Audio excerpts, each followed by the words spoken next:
Assalamualaikum warahmatullahi wabarakatuh. Selamat siang Bapak dan juga teman-teman semua. Sebelumnya perkenalkan, nama saya Muhammad Abdul Rasidi. Saya dari Fakultas Pertanian dan Perikanan Prodi Agroteknologi semester 6 dari Universitas 17 Agustus 1945 Banyuwangi. Di sini saya diberikan sebuah tugas oleh dosen saya, yaitu oleh Pak Ahmad Hadi SPMSC, yang dimana beliau memberikan tugas untuk mata kuliah teknologi budidaya tanaman unggulan. Nah, kebetulan ada 4 tugas dari beliau, yaitu untuk pertanyaan pertama, yaitu mengapa buah naga dijadikan tanaman unggulan, atau kenapa buah naga itu menjadi tanaman unggulan di Kabupaten Banyuwangi. Nah, kenapa dan atau mengapa kok dijadikan unggulan buah naga di Banyuwangi? Karena buah naga di Banyuwangi sendiri itu pastinya memiliki produksi atau hasil panen yang sangat tinggi di Indonesia. Banyuwangi itu menjadi penghasil buah naga terbesar di Indonesia saat ini. Itu kurang lebih itu sekitar 2,72 ton per panen. Tapi itu rata-rata tergantung dari luas lahan yang dimiliki oleh para masing-masing petani. Karena juga banyak di Banyuwangi ini dari lahan pertaniannya itu digunakan atau ditanami oleh buah naga. Dan juga pastinya ada alasan yang strategis dan juga agronomis, yang dimana alasannya itu pastinya itu ya seperti kondisi agroklimat ya, atau iklim lah di Banyuwangi itu sangat memasuki kriteria daripada buah naga sendiri, karena kan buah naga itu membutuhkan iklim di antara 26 derajat sampai ke 36. Nah, sedangkan di Banyuwangi itu sudah mencukupi hal itu. Kemudian dari segi curah hujan dan juga dari musim keringnya atau musim panasnya sudah tercukupi. Salah satunya di Banyuwangi Selatan itu menjadi sentra daripada produksi buah naga. Di situ mayoritas banyak para petani buah naga. Kemudian alasan keduanya, pastinya kan ada lahan yang sangat luas dan juga subur di Banyuwangi sendiri. Jadi Banyuwangi ini posisinya itu sebagai kabupaten terluas juga di provinsi Jawa Timur terkhususnya, sehingga memiliki lahan yang sangat luas untuk budidaya buah naga. Kemudian juga karena nilai tinggi lah, pastinya nilai jual yang begitu tinggi sehingga banyak petani tertarik untuk budidaya atau bertani buah naga.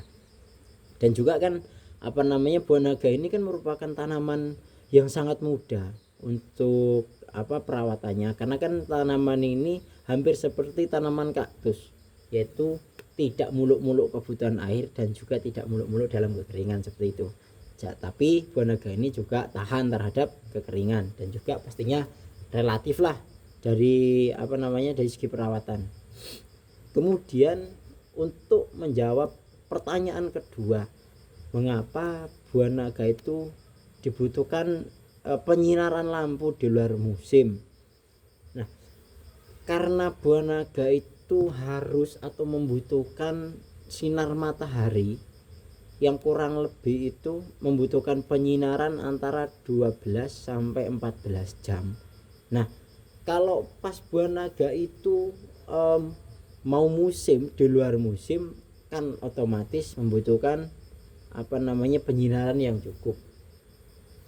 Karena pada saatnya musim itu di luar musim, seperti halnya seperti ini, di bagian bumi belahan selatan atau bumi balik garis balik selatan itu kan proses musim atau nantinya sampai ke proses pemanenan buah naga itu kan di antara bulan September sehingga sampai bulan Maret kalau tidak salah. Intinya itu kan seharusnya membutuhkan penyinaran yang cukup. Nah, ketika pada saat bulan itu di bagian selatan ini buah naga itu di bulan Juni atau sampai bulan Agustus itu kan masih dalam musim. Nah, otomatis buah naga itu membutuhkan penyinaran yang cukup, sehingga ditambahlah sinar atau penyinaran lampu atau rekayasa daripada pertanian, itu dibutuhkan penyinaran, sehingga ini membantu dalam segi proses untuk pembungaan. Karena itu ketika di luar musim, buah naga dilakukan penyinaran melalui lampu, yaitu lampunya lampu LED seperti itu. Itu alasan utama untuk membantu atau mempercepat proses pembungaan, sehingga yang namanya proses produksi buah naga itu bisa dikatakan dalam setahun penuh itu bisa berproduksi, baik di luar musim ataupun di dalam musim, seperti itu. Kemudian untuk pertanyaan ketiga, karena nanti itu pertanyaannya dalam bentuk gambar mengenai posisi matahari, yaitu kan posisi matahari sebagaimana yang diberikan oleh dosen saya Pak Hadi dibagi 3, yaitu ada di bagian tengah di garis khatulistiwa atau ekuador, kemudian yang di atasnya itu ada garis balik utara namanya, kemudian yang bawah sendiri garis balik selatan. Nah, mengenai penjelasan hal ini, untuk yang garis utara itu yang dimulai kalau tidak salah itu kan mulai bulan Maret sampai bulan Juni, itu untuk posisi utara. Nah, itu matahari posisinya di atas di bulan Juni, mulai April, Mei sehingga Juni itu ada di belahan utara. Nah, di sini untuk buah naga itu masuk dalam proses proses pembungaan, proses produksi di situ. Jadi otomatis buah naga berproduksi secara alami tanpa memerlukan tambahan cahaya dari sinar lampu.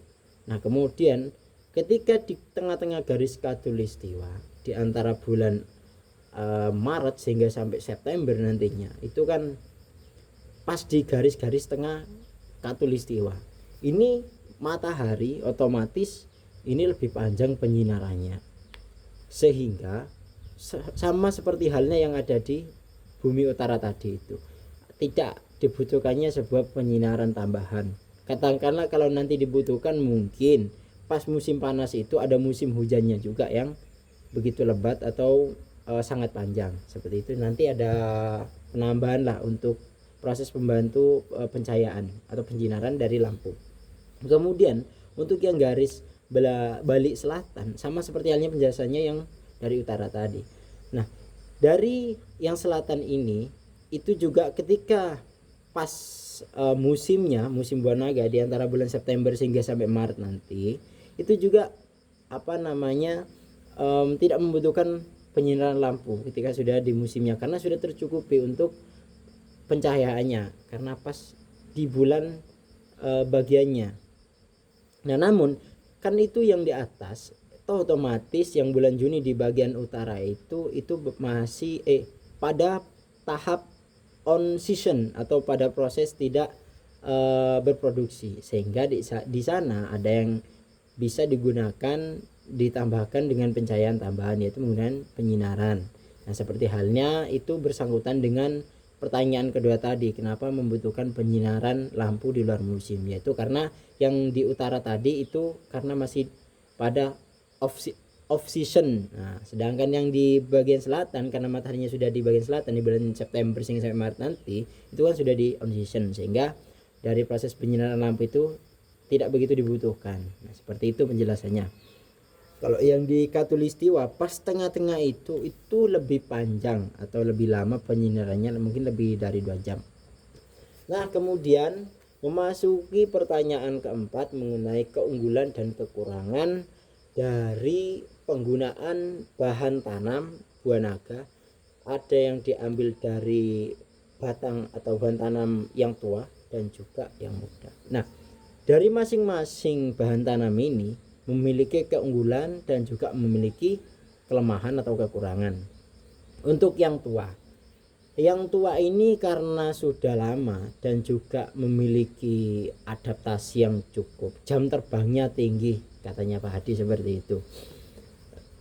Karena jam terbangnya sudah tinggi, keunggulannya pasti bila bahan tanam ini mudah beradaptasi dengan lingkungan. Kemudian untuk daya pembungaannya itu lebih mudah dan rentan untuk rontok karena lapisan kutikularnya itu sudah tebal. Namun ini akan lebih mudah terserang penyakit seperti itu ya, penyakit busuk batang, sehingga perlu perlakuan atau penanganan kalau yang ini. Kemudian mengenai keunggulannya juga, kalau yang tua ini lebih mudah dari proses pertumbuhannya itu lebih cepat dibanding yang muda ya, pertumbuhan tunasnya maupun cuma pertumbuhan tunasnya. Kemudian untuk yang muda itu keunggulannya pastinya itu mudah didapatkan. Kenapa mudah didapatkan? Karena kan dari proses pruning buah naga itu kebanyakan itu kan sulur-sulur muda biasanya yang dipangkas, itu kebanyakan seperti itu, sehingga mudah atau stoknya itu lebih banyak daripada yang tua. Nah kemudian untuk proses pembungaan itu lebih cepat, namun kelemahannya itu kebanyakan itu rontok, tidak banyak yang nempel atau tidak jadi seperti itu untuk keunggulannya.